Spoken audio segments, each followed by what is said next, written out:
Hello everyone, and welcome to the JRPG Report. This is episode 109. It is the week of April 22nd, 2020. My name is James Fisher. Welcome so much back to the weekly podcast that gives you all the JRPG news that you can handle. We've got a really cool podcast for you guys today, and as always, I appreciate you checking us out each and every week. This is a 100% clean, family-friendly show, and of course we try to keep the spoilers to a minimum as well. We're going to talk about Final Fantasy VII Remake just a little bit, and some other news stories, and then we're going to wind up the podcast with this week's big JRPG release, also from Square Enix. That is Trials of Mana. I've got a good little interview for you guys at the end to wrap things up. But let's get right into it. And of course, most of you guys have probably either beaten or right there at the end of FF7 Remake if you've been playing along with the rest of the world. And there are quite a few of you I know, because Square Enix has announced that over 3.5 million copies were shipped and sold digitally worldwide in the first 3 days of release. I'd be very interested to know what that number is as of right now. Of course, it was on April 10th. So when most people got their grubby little hands on this one, and today is the 22nd, so it'd be very interesting to see what those numbers are right now. Kind of knew it was going to be a big success, not surprisingly, and of course you're talking about a worldwide release. Most games are tapered, and they're going to come out in one region or another first, so that's be interesting to see what they come up with. Initially, I thought that almost sounds a little small, but then if you really think about it, that's over 1 million per day. Pretty decent numbers, to say this the least. Square Enix describes the game's digital sales as, quote, exceptional and continuing to increase. Not surprising there either. According to Japanese outlets such as Famitsu, FF7 Remake shipments and digital sales surpassed 1 million units in Japan alone. That's pretty cool stuff, to say the least. I myself, I'm at the very tail end of it. I didn't get it till Monday following the initial release, but closing in on the end of things, and can't wait to kind of wrap things up. I thought I would beat it last night, and the end is just a little bit longer than it might be, and I'm thinking I'm going to clock out at right about 30 hours. So I initially was guessing in that 30, 35, 40 range. I've done almost everything side quest wise. Now, once you beat it, you do have the option of going back, and I think it says you can play chapter by chapter, or you can select a chapter that you want to go back and kind of fish up. There's certainly some cleaning up I want to do, and some trophy hunting. So I'll be picking it right back up even once I get done with it, hopefully tonight. There was one other bit of news that they released the Inside Final Fantasy VII Remake Developer Diary Episode 5. This is taking a look at the graphics and visual effects for the game, and if you have played it, those are you could easily put in that best ever looking category as far as console games go. God of War set a pretty high bar, and this meets or exceeds it in almost all aspects. What sets this one apart is when you are doing making selections for like your abilities or magic or items, when the game slows down and you see it, they're still inching along, and all the particle effects and stuff going on, it is it's nothing short of really breathtaking from a visual standpoint. They kind of nailed everything, and you can clearly see why it took so long to make. This last, I said last one last time, for part 4. I would guess this is the last one, but I don't know. Maybe we'll keep on going.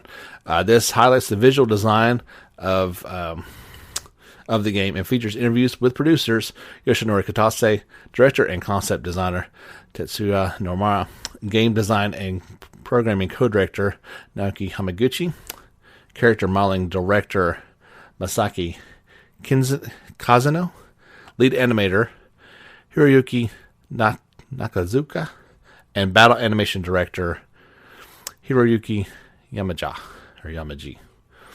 You can check out that video.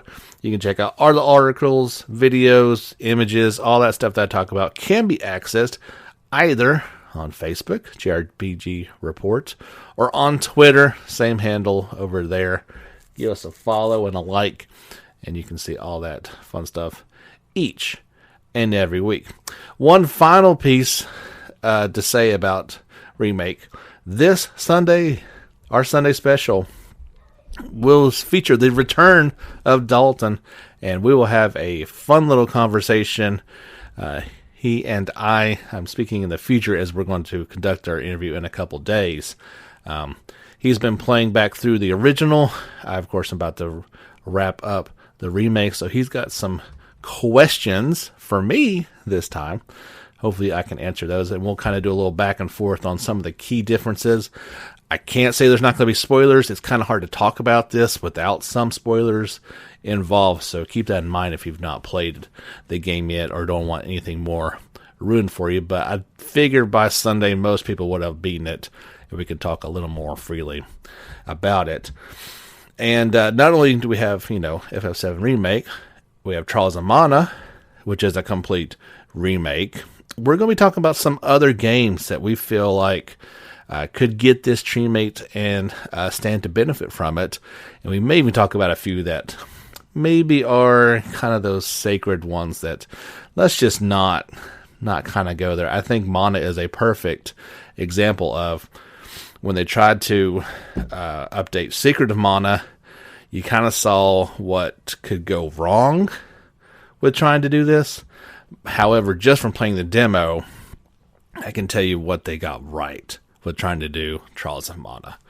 So that'll be fun. Check that out on Sunday. Usually it comes out 10 a.m. on Sunday, so you have a fun little conversation to liven up your day on Sunday. So yeah, that's all the FF7 Remake news for the week. Small bit of a tidbit. I'll probably give a full review for it next week, but needless to say, it's exceptional. You should play it. In other news, we had some quick things to talk about. Probably one of the bigger games I'm looking forward to playing here fairly soon is Xenoblade Chronicles Definitive Edition. Of course, this one got a worldwide physical and digital release date on the Nintendo Switch of May 29th. And we found out that there is the new Future Connected epilogue episode that's included in this Definitive Edition. This will be accessible from the get-go. So this is kind of saying, okay, this game has been out twice before. While it's an overhaul visually, it is the same game. So if you played it on the Wii, or if you're one of those that bought a brand new 3DS to play this game, you can jump right into that Future Connected epilogue without having to play through the entire game once again, unless you want to. The Future Connected epilogue is set roughly a year after the events of the main game. So, like I said, I was excited to play this game for the first time. Huge fan of Xenoblade Chronicles 2, so can't wait to get into this one. And now, knowing that there's this epilogue episode after it, pretty fired up, to say the least, and always a good reason to break out the old Switch, or rather steal it away from the 6-year-old who is finally, guys, I think she's finally on the curve of not being Minecraft obsessed as usual. Bit of bad news, but we kind of already hinted at this. It is now official. Gamescom 2020 is no longer going to be held as a physical event this year in Cologne, Germany. Of course, due to that awful thing that that shall not be named. But it will take place as a digital event, the organizers announced. Jeff Knightley also confirmed that this year's, quote, Gamescom opening night live show will now be an all-digital show streamed live on August, excuse me, the 24th. In its official statement, it said, "It's official. Unfortunately, Gamescom will under no circumstances take place on site in Cologne this year. Just like many of you, we are disappointed because Gamescom team, we have been working on a wonderful Gamescom 2020 for months, just like many exhibitors. However, it is quite clear to us that in face of the corona pandemic, we must stand united. This means that we all must be considerate of each other and reduce the risk of infection. However, we are working full speed on a digital Gamescom. It is, after all, the world's biggest event for games, and that's what it should be again this year. Because this one thing is certain, this year too, it will remain the heart of gaming. That was kind of going to be their slogan this year. So, in case you have already purchased tickets for the event, they did say all paid tickets will be fully refunded. You don't need to do anything. That they will be arranging this in the next coming weeks. I'm sure there's a couple of you that may be out there with that kind of news. So definitely some sad news, but it does appear those two big ones, E3 and Gamescom, are going to be digital. Waiting for Tokyo Game Show to probably announce a similar announcement. We got a video for Nier Reincarnation. This is its first gameplay video. Now remember, this was the smartphone one that they announced a few years ago. Not a few years ago, a few weeks ago. And so the video is about 2 minutes long, and there's about 30 seconds of titles and information and whatnot. About a minute and a half of quote-unquote gameplay. And so you can see on the screen, it shows, if you've played mobile games before, that you can move around freely. They've got the little thumb circle, and it shows the indicator circle, showing which way that you are pressing. And so it shows, it appears to be a youngish girl, and what could be best described as one of the ghosts from Pac-Man flying around with her. It looks like Pinky or Inky or Clyde. One of them is flying along with her as a companion, and it does not show any of the battle system. It is purely her running down a long corridor, an open space all around her. Now, it's impressive looking. If you just glanced at this video and didn't know, you might say, well, that's not a great looking PlayStation 4 game. It looks like a pretty PS3 game. It kind of reminds me of the visual style of like Shadow of the Colossus, if that makes a good reference. There's a lot of browns and grays in the, at least in the video that they were showing this time. But once you say this is a smartphone game, you can't help but be a little impressed. It is very, very good looking. Like I said, though, it is nothing in there battle-wise, and had to at least chuckle at the Pac-Man ghost following her around. I got a piece of interesting information. 2 weeks ago, we had our Sunday special all about Legend of Heroes Hajimare no Kazeki, and we kind of detailed everything that we knew about it to this point. Well, one thing we didn't have was a firm release date. We do now. It will launch for PlayStation 4 August 27th in Japan, the latest issue of Weekly Famitsu revealed. Now, still no word on a Western port. I don't expect that to happen for some time. Unfortunately, we know the translation timetable, that if in fact this one does go over to NIS America, that if Nihon Falcon has not moved that in-house, you're looking about a year at best case scenario. But we did learn a few things about it, and I think I can reveal this without ruining anything. There is what's called Variant Age. Now, this is a super powerful attack and HP/BP recovery that can be activated when there are 5 or more members in your party. Now, I read that a couple times before the podcast just to make sure. Now, I've not heard anything about an active party of more. Now, are they talking about just players to choose from? We know there's going to be 50 people in your party, and surely they are talking about just characters that you collect, not active participants in battle. Build up the gauge by destroying objects on the field. So you're kind of doing that anyway with all the crates and Vosses and everything else that you've got to smash in the Legend of Heroes games. By growing the gauge, it can be activated up to 3 or 4 times in a single battle. So it kind of sounds like before you would break a bunch of stuff in order to get an advantage against any enemy if you hit them on the field. This actually sounds like it's going to be in battle itself. Its effect increases depending on the number of participants, and it says up to 10. So I'm still a little slightly confused about what that exactly means, but we shall see. There were some characters talked about, and I'm not going to go over that, as there are some slight spoilers in there, but needless to say, there are plenty of voice talent returning for this game. There are data link bonuses. Now, will this carry over into the Western release?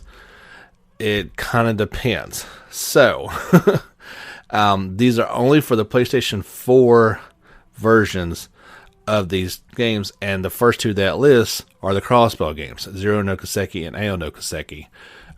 For Zero, you would get 7 attributes Sepith times 200. For Ao no Kiseki, you would get Sepith Mass times 600. If you have them both, you would get a special accessory that can only be obtained by having this data, and a very nice Zerum capsule. Now, if you have Trails of Cold Steel 3 system data, you get U material times 50. Now, that's pretty cool in the opening stages of the game. That can come in very, very handy, as that's one of the hardest things to come across to upgrade your weapons. And I was about to say your weapons and materia. That's not quite what they're called in that one. I got FF7 on the brain. If you've got Trails of Cold Steel 4 system data, you get the Shining Palm Spirit Incense. If you have both 3 and 4, you get a special accessory that can only be obtained by having this data. If you have Trails of Cold Steel 4 clear data, you get a rank S special accessory that can only be obtained by having this data, an A+ accessory obtainable in the game, and different items obtainable depending on whether, well, I don't want to say this next thing. It's depending on certain things. So, all those bonuses are contingent upon, of course, these games making it to America. Obviously, we know, well, to the West, let's put it that way. We know Cold Steel 4 is coming. We've still not had official confirmation that Zero and AO remakes are coming. I think they will. I really do. But, I mean, we don't even know this game is coming West yet. Again, I see no reason for it not to, but until there's a press release from Falcom that says these things are coming West, you can't assume anything. So that seems like a pretty decent place to have a little break. We've got some more fun things to talk about on the other side after we take a quick break. Have a word from our sponsor, Anchor. All right, everybody, welcome back. Again, thank you so much for listening. Thanks for giving us likes and tweets and thumbs ups and all that good stuff. Everybody listen to it. Don't forget we've got an awesome YouTube channel as well. I put some videos on there. There's video versions of each one of these podcasts if you prefer to listen to them over there. Our weekly one has all the videos that we talk about in certain images in the podcast itself. So if you want to hear kind of what I'm talking about, you can do that over there. And then our Sunday one is kind of just a static screen. It's just got the one, but I've been trying to put all those on there. We've got our nightly live streams. If you want to see exactly what Remake is all about without purchasing it, you can see my entire playthrough of the game up to this point. And don't forget, if you are super awesome, you can be a supporter of this podcast. Just scroll on down. It'll say support this podcast, and you can do so for as little as $1 per month. I'll take more if you're so generous, but helps keep this thing rolling on each and every week. We detailed, or at least we talked about a few of the details of Monster Hunter World Iceborne. Its title update 3.5. This is coming out tomorrow, April 23rd. We already kind of talked about the Kolv Taroth monster and Arch-Tempered Nameli. Those quests have been added, and both are available for a limited time. There are miscellaneous upgrades, bug fixes, monster fixes, player fixes, all that fun stuff rolled out into update 3.5, which will go live tomorrow on April 23rd. An interesting article that was from a outlet called Japanese Nintendo. This was published today, and I've not been able to see this anywhere else. It was acquired from a Japanese website called Ryokutia. But I've not got that confirmed through my usual sources of Gametsu. However, it basically just says Bandai Namco Entertainment has postponed the release date of the survival tactical RPG Digimon Survive for Nintendo Switch and PlayStation 4 from a window of 2020 to the dreaded to be determined. The delay is due to a complete overhaul of the development process, hence why we've not learned a lot about it. I kind of feel like we were learning quite a bit about it. There was articles fairly often, but apparently this is not actually a delayed Corona-related. However, somebody's not happy with the way the game is going, and they are saying, nope, let's go back to the old drawing board on this one, fellas. You're going to need to do a little bit better. But I will keep you guys updated if I hear anything otherwise, or I can confirm this perhaps through another source. Back last November, there was a run of physical copies of Mary Skelter 2 for Nintendo Switch. This was from Limited Run Games, but those quickly sold out, and they are announcing that there is another run planned for them, and this can be pre-ordered through the Limited Run Games website. So if you didn't get a chance to get a physical copy back in last November of Mary Skelter 2 for your Switch, you can do that now. Another week and another website update for VVVtunia. This one talks about the Heart Tune system. Heart Tune is performed through the bonds between partners. When you activate this, you will gradually recover MP that's been used and HP and skills. That was a bit of a butcher that sentence. The longer the activation time, the higher the recovery power. So it's quite a valuable tool when you run out of recovery items. However, since you are unable to defend yourself during a heart tune, be sure to use it only when the timing is right, i.e. not under a hail of gunfire from a boss character. They also talked about some more guest VTubers, and these were from something called Showroom, which is on, or available, no, it's available on Showroom, YouTube, and Twitter. People that I don't know, and you probably don't either. VV2 is due out for PS4 on July 2nd in Japan. No news yet of a Western release date. Fairy Tail, we talked about those guest characters last week, and now you get to look at them in action through a new trailer for it. The trailer is only about a minute long, and there was also some images that went along with that. They say, during Fairy Tail's gripping narrative, players will team up with a range of guest characters from other guilds across Magnolia to take on common enemies.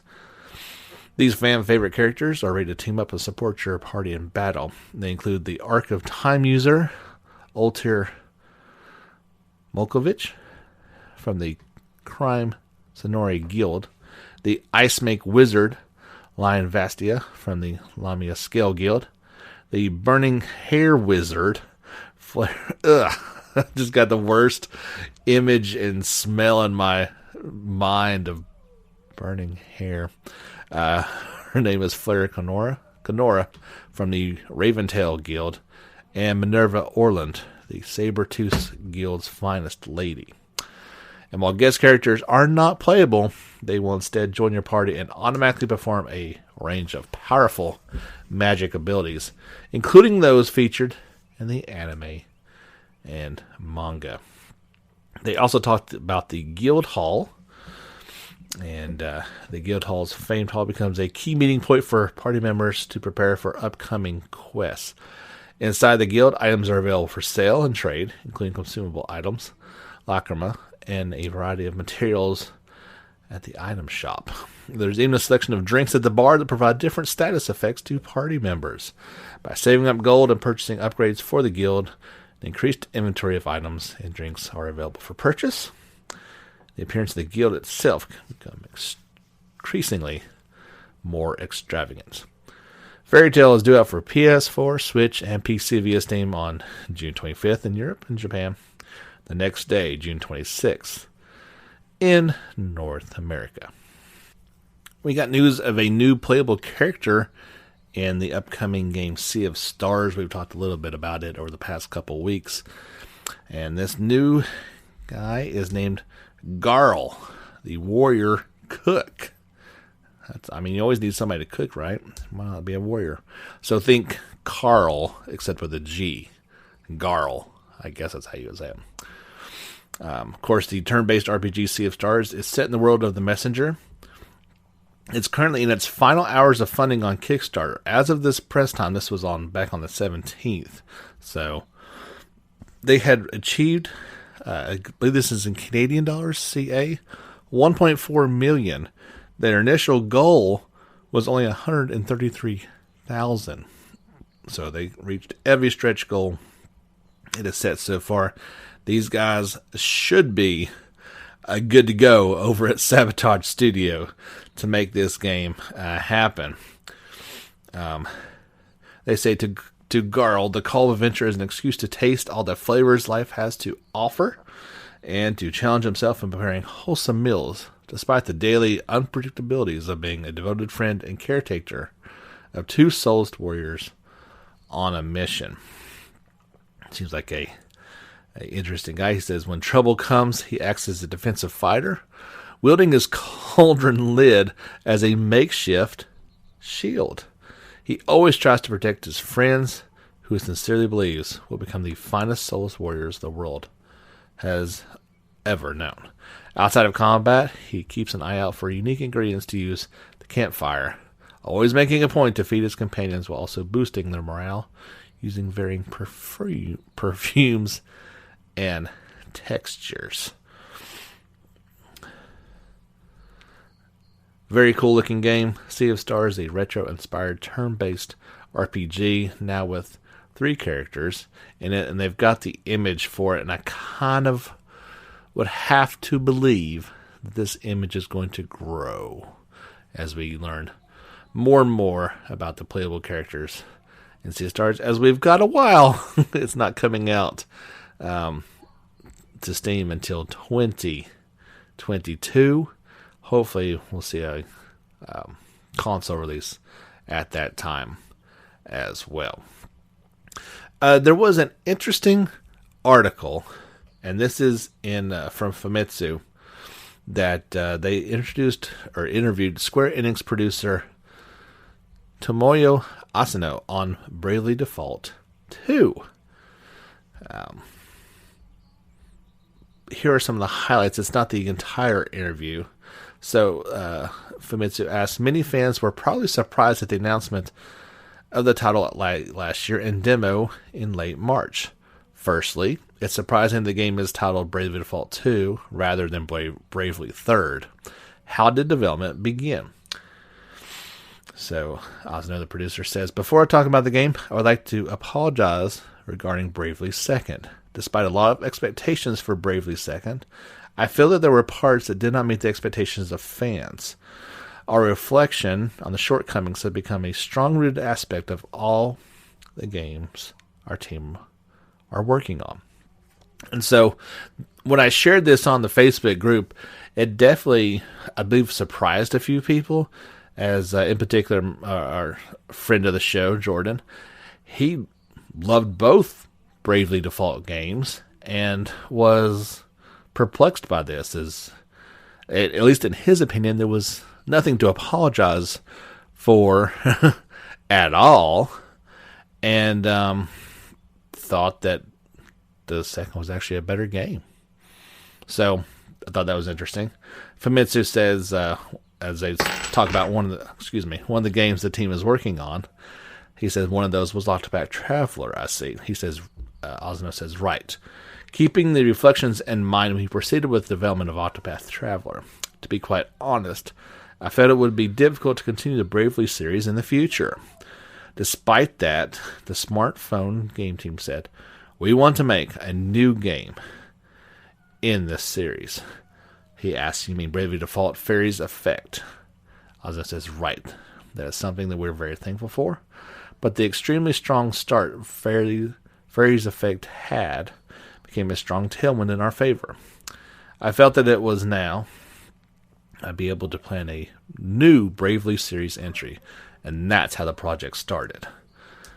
And so lastly they ask, and so until the name Bravely Default 2 was decided upon, what sorts of trial and error process did you go through? And this time it is Masasashi Takahashi, the producer. They say, this time we returned to our roots and decided to create a brand new world and new characters so that even those new to the series would be able to enjoy it 100%. The new characters had their own stories, and in order to make sure there was no chance that they would misunderstand and think that this wasn't a completely new game, we thought about what to make the title. Bravely Default 2 will release for the Switch sometime this year. They say Square Enix is currently accepting feedback for the demo. Pretty cool stuff. Like I said, didn't quite know why he apologized, but he did. And that was good stuff to kind of read about. One last story before we get into Trials of Mana, and that was that there is a new Kickstarter that has been launched for War of Ashrid, Ashird. It's a turn-based fantasy RPG featuring character designs by Doki Doki Literature Club character designer Satchely. It is seeking $82,000 in funding for its release on PC via Steam in 2021, followed by Switch and PS4 in 2022. It will support English, Japanese, and Chinese options. The game, War of Ashrid, has already been in development for 3 years. And according to Yggdrasil Studios, our team decided to open a Kickstarter campaign in order to improve the game's quality, expand the battle system, and give players something wonderful to look forward to. I.e., we'd really like a few dollars to make this game better and to pay our bills for the next year until the game comes out. You've been working on the game for 3 years.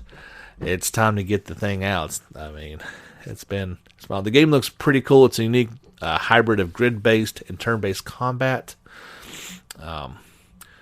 They say that normal battles are grid-based with up to 7 characters engaging an enemy army. When fighting a boss, laying siege to a castle, or conquering new territory. However, the game then uses a turn-based battle system with 3 party members instead. It's a world full of possibilities. You can visit 20 cities, each with their own story, character events, and guild quests. By exploring them all, maybe you'll uncover some mysteries. Yeah, you can interact with over 20 unique characters, each with their own events, personalities, and skills. You can own land and become lord of a castle, even getting a helpful maid to take care of it. There's a video that goes along with this, as well as some images. You can check out that link on the Facebook page. The video literally shows nothing in terms of gameplay.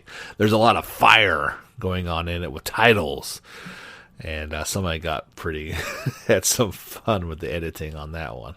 It looks like a pretty cool game. Hopefully they'll meet their Kickstarter. It's not asking for a ton of money overall, so hopefully they can meet that and keep this one going on.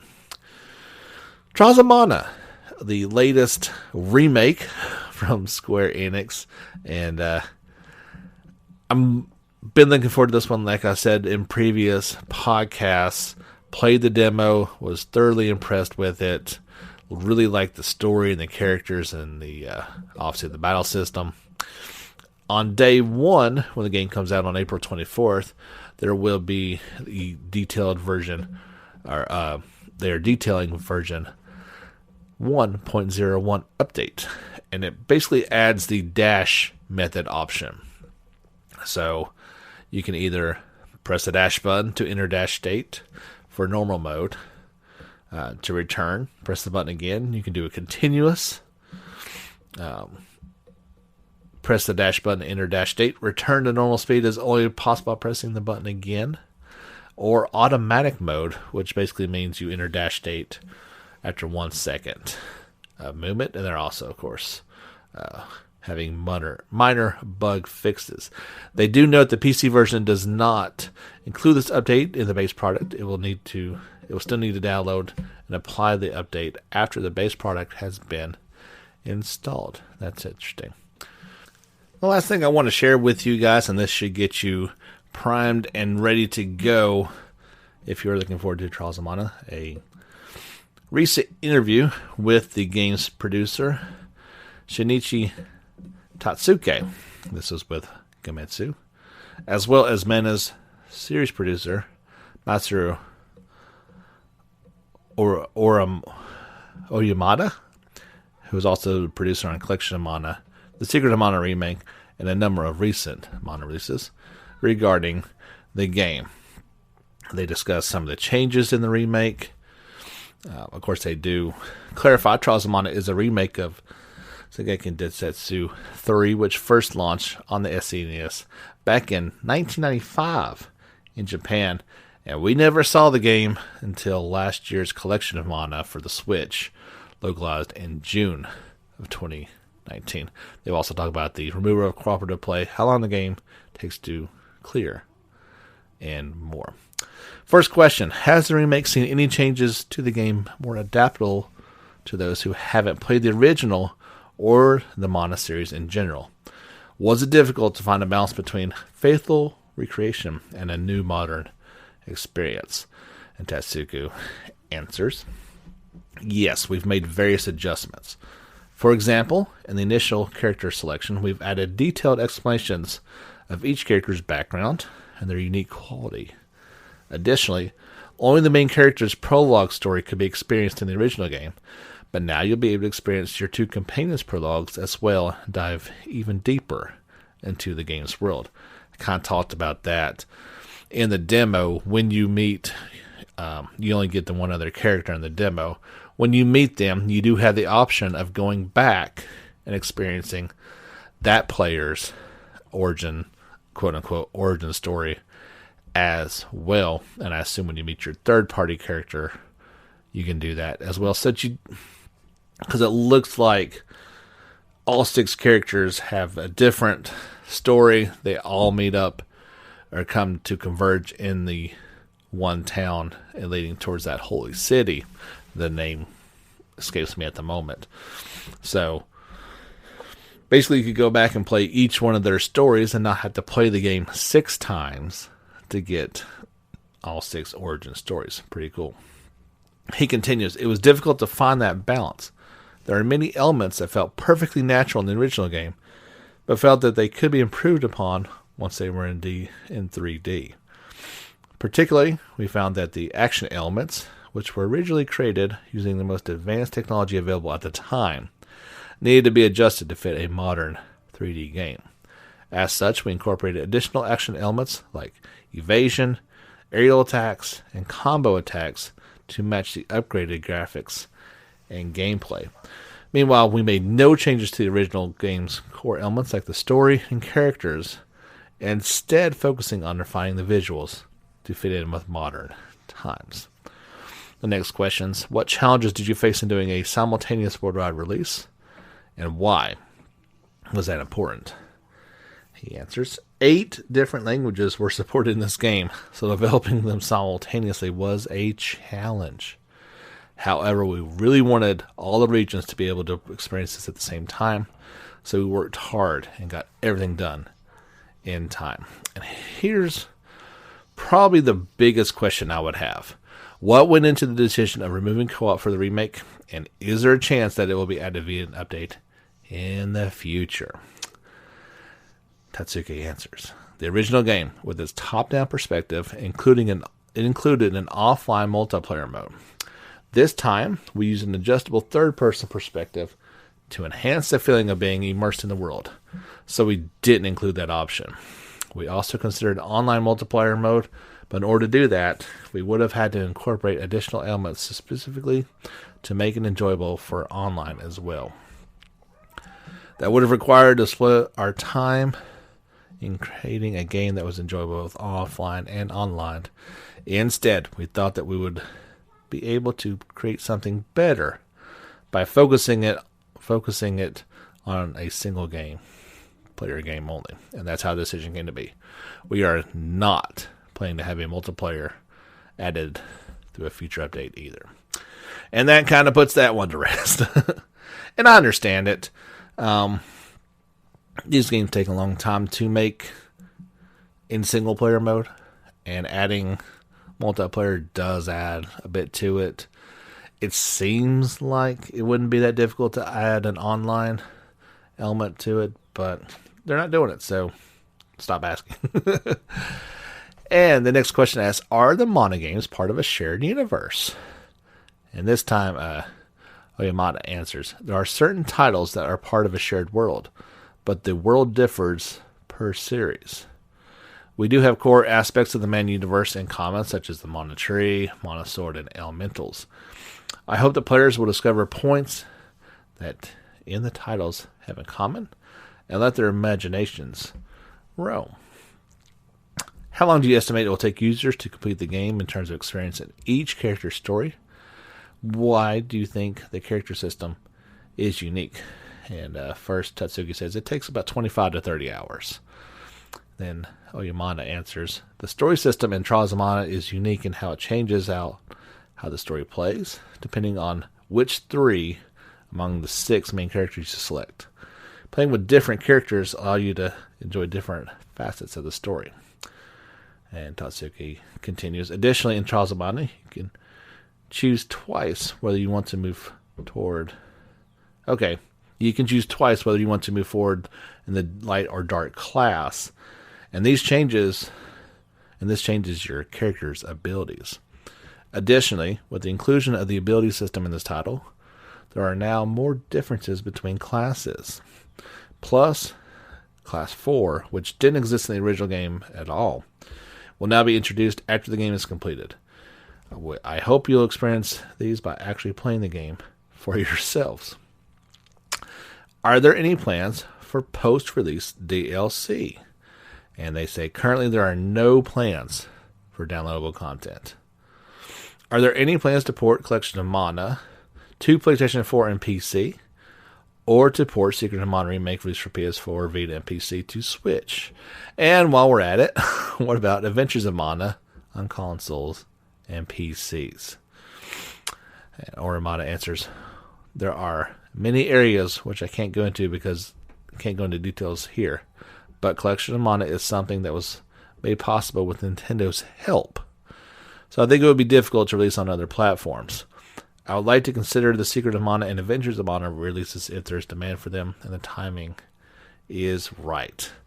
I like this question. What is your favorite party of 3 to play as, and why? Orimata answers, Doran, Angela, and Kevin. Not that this is the only party I used when I first played the original. She says, not only is this the party I first used in the original, but I also simply like how they have such high destructive power. And while Tatsuke answers, I would say Charlotte, Kevin, and Angela. Because Charlotte has an interesting story, and Kevin and Angela specialize in offensive attacks and fit me well. The next question was, does the Mana series have a future beyond the Trials of Mana remake? And Oyamana answers, of course we are considering how we can make this happen. But first, I would love everyone to hear. I would love to hear what everybody thinks after playing Trials of Mana and what they're looking forward to in the Mana series. Last question they say, before we sign off, can you share a final message? And Oyamata says, the original game was released in Japan 25 years ago, but we made this remake while thinking about what we could make it enjoyable in a new, modern release for all the people around the world to whom we were unable to offer the original. I hope that everyone who was hoping and waiting for the title back then, as well as those who are about to learn it for the first time, will enjoy the world of Mana. And Tatsuki says, the original game wasn't released outside of Japan, but we developed this remake with the intention of creating something that wouldn't feel awkward or out of place with modern-day gamers. We put in our all, and I'm very confident in what we're delivering. I hope you enjoy playing. Awesome interview. Got some answers to some questions that may have been wondering for a while. I would say if this game is successful, which I would imagine it's going to be, this is not the end of Mana. I believe it's kind of, we're going to look back as this is a rebirth of it. Obviously, you're getting a switch to new system, so it's not like they could just reuse this engine per se, but I don't see why they can't maybe make a new game, but also a throwback to the original, because in my opinion, multiplayer, or at least offline, was very important. Secret of Mana is one of my favorite NES games because it had multiplayer to it. It was a completely different game when you were playing with somebody, and if you grew up in a household that you had to share games with your brothers or sisters, that was one of the few that you could probably get along with and cooperative play. So I hope that in the future there is a possibility of some sort of cooperative play, because I'll be honest, it'd be a game that, me and my daughter could play together, and I think that'd be really cool. Anyway, that's all we got for episode 109. That's going to do it. Thank you so much for listening. As always, look forward to our Sunday special this week, talking all about what made Final Fantasy VII Remake so special and what other ones we're looking forward to hopefully getting the treatment on as well. Back next week with more fun JRPG news and talkings about. Until then, my name is James Fisher, signing off. Don't forget, get back out there and level up.